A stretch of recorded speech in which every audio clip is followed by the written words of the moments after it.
Okay, here we go. We are going to look at the results from the What Did You Learn follow-up. So here we go. Number 1, we should know by now that square root of 2 times square root of 2, final answer 2, not in the square root. For B, this square root of 3 times this square root of 3, just like in part A, is going to give us just that number 3.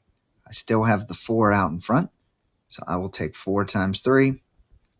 Final answer, 12. In C, if I take 2 square roots and I multiply them together, well, I just keep it a square root. 3 times 2 is 6, square root of 6.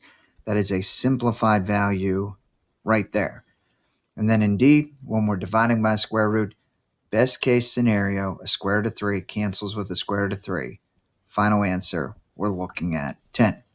Hopefully we're 4 of, at this point, 4 for 4.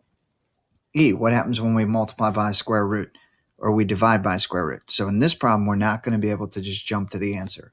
So if you put 4 or square root of 4 and then put 2 or something, that is not what we're looking for. A number 8 that's not in a square root cannot divide by a number 2, which is in a square root. So what we do is we're going to turn this equal sign into a multiplier, and I want to multiply both the numerator and the denominator by square root of 2. The reason I do that, square root of 2 times square root of 2 is 2. On the numerator, I get 8 roots of 2.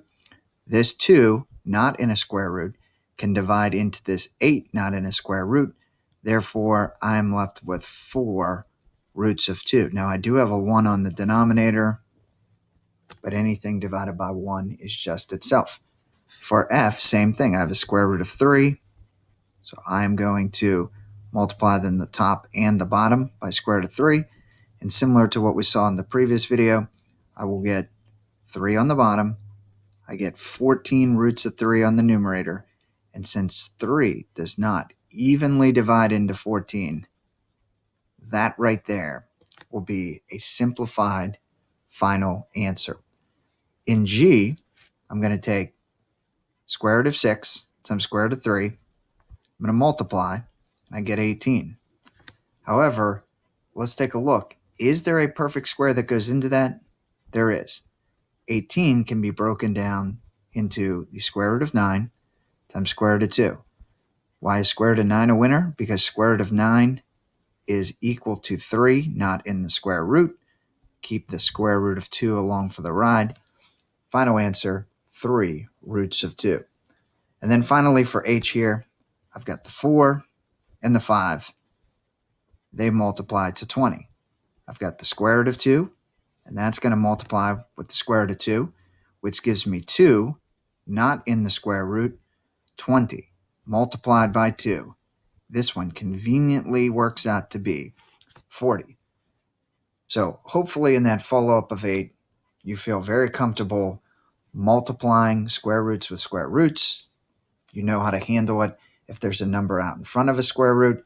And probably most importantly, E, F. Do we understand how to divide by a square root when there's a whole number up top? We multiply both the top and the bottom by that square root. That's called rationalizing the denominator. That gets us an integer on the bottom. And in E, when it evenly divides into the numerator, great. We simplify it down to something nice like 4 roots of 2. In F, if it doesn't go in nicely, like 3 does not go into 14, we'll just leave it 14 roots of 3. So hopefully that video helped. We will be using that extensively starting in tomorrow's lesson when we start looking at very specific special right triangles, 45, 45, 90, and 30, 60, 90 right triangles.